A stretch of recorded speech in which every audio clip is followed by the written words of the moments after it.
আর মাত্র কয়েক ঘন্টা পরে শুরু হতে চলেছে এশিয়া কাপের সুপার ফোরের ম্যাচ এবং এশিয়া কাপের সুপার ফোরের প্রথম ম্যাচ মুখোমুখি বাংলাদেশ বনাম শ্রীলঙ্কা।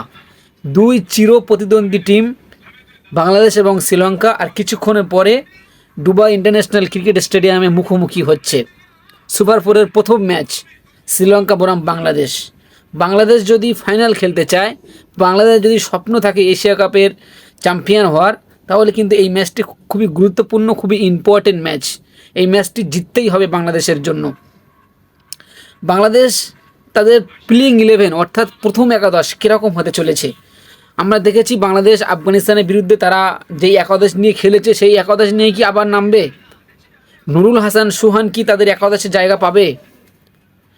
তারপরে তানজিদ তামিম এবং সাইফ হাসান আমরা দেখেছিলাম তারা পার্টনারশিপ ওপেনিং করেছিল, ইমনকে বসিয়েছিল। পারভেজ হোসেন ইমনকে তারা ড্রপ করে সাইফ হাসানকে ওপেনিংয়ে নামিয়েছিল। তাহলে কি সাইফ হাসানকে আবারও ওপেনিংয়ে নামানো হবে? পারভেজ হোসেন ইমন এবং তানজিদ তামিমের পার্টনারশিপই খুবই দুর্দান্ত, খুবই অসাধারণ। কিন্তু এশিয়া কাপ 2025 যখন টুর্নামেন্টটি শুরু হয়, তারা কিন্তু একদমই ভালো শুরু করতে পারেনি এবং সেই জন্য কিন্তু খুবই গুরুত্বপূর্ণ ম্যাচে আফগানিস্তানের বিরুদ্ধে বাংলাদেশের টিম ম্যানেজমেন্ট চেঞ্জ করেছিল, সাইফ হাসানকে পাঠিয়েছিল ওপেনিং পজিশনে এবং সাইফ হাসান তানজিদ তামিমের সাথে তার সাথে সাথ দিয়েছিল, দিয়ে ভালো একটা শুরু করেছিল বাংলাদেশ ক্রিকেট দল। এবং আমার মনে হয় ওই দুটি ওপেনিংয়ে রাখবে, সাইফ হাসান এবং তানজিদ তামিমকে রাখবে বাংলাদেশের টিম ম্যানেজমেন্ট। এবং 3 নম্বরে খেলবে লিটন কুমার দাস। লিটন কুমার দাস খুবই ফর্মে আছে, তবে লাস্ট ম্যাচটা একদমই ভালো যায়নি, একদমই ভালো খেলতে পারেনি।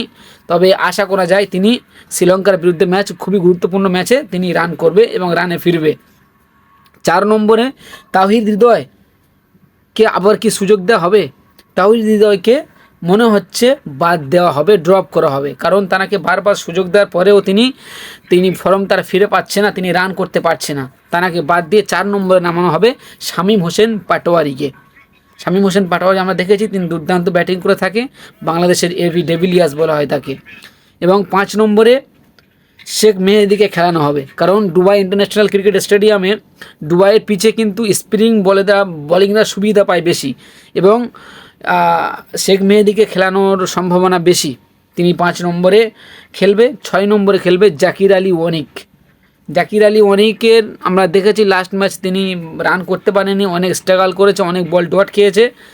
তবে জাকির আলী ওয়ানিকের ওপর বাংলাদেশ দল কিন্তু ভরসা করে, তার উপর কিন্তু অনেক চাপ আছে, তিনি বড় বড় শটও খেলতে পারেন, তাকে রাখা হবে 6 নম্বরে। 7 নম্বরে খেলবে নুরুল হাসান সুহান, ফিনিশিং করবে নুরুল হাসান সুহান। আমরা দেখেছি তিনি লাস্ট ম্যাচে 200 স্ট্রাইক রেটে ব্যাটিং করেছে এবং নুরুল হাসান সুহানকে আমরা দেখতে পাবো 7 নম্বরে। 8 নম্বরে রিশাদ হোসেনকে আমরা 8 নম্বরে দেখতে পাবো। রিশাদ হোসেন এবং নাসুম আহমেদ এরা কিন্তু এশিয়া কাপের শুরুতে তারা কিন্তু দুর্দান্ত পারফরমেন্স করছে, দুর্দান্ত বোলিংও করছে। 8 নম্বরে রিশাদ হোসেন, 9 নম্বরে নাসুম আহমেদ এবং 10 নম্বরে খেলবে মোস্তাফিজুর রহমান, 11 নম্বরে খেলবে তাসকিন আহমেদ এবং 10 নম্বরে তাসকিন আহমেদ, 11 নম্বরে মোস্তাফিজুর রহমান।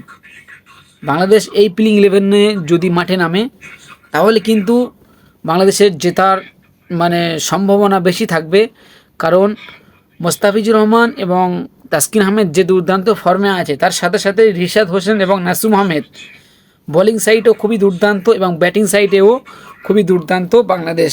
বাংলাদেশ এই ম্যাচটি ফাইনাল খেলতে হলে এই ম্যাচটি কিন্তু জিততেই হবে বাংলাদেশের জন্য। এবং ইমনকে এবং তাওহিদ হৃদয়কে বাদ দিতে যাচ্ছে বাংলাদেশ ক্রিকেট ম্যানেজমেন্ট। এই ম্যাচকে ঘিরে ইমন এবং তাওহিদ হৃদয়কে ড্রপ করে বাংলাদেশ মাঠে নামছে শ্রীলঙ্কার বিরুদ্ধে প্রথম সুপার 4-এর ম্যাচ। আশা করছি বাংলাদেশ দল জিতবে।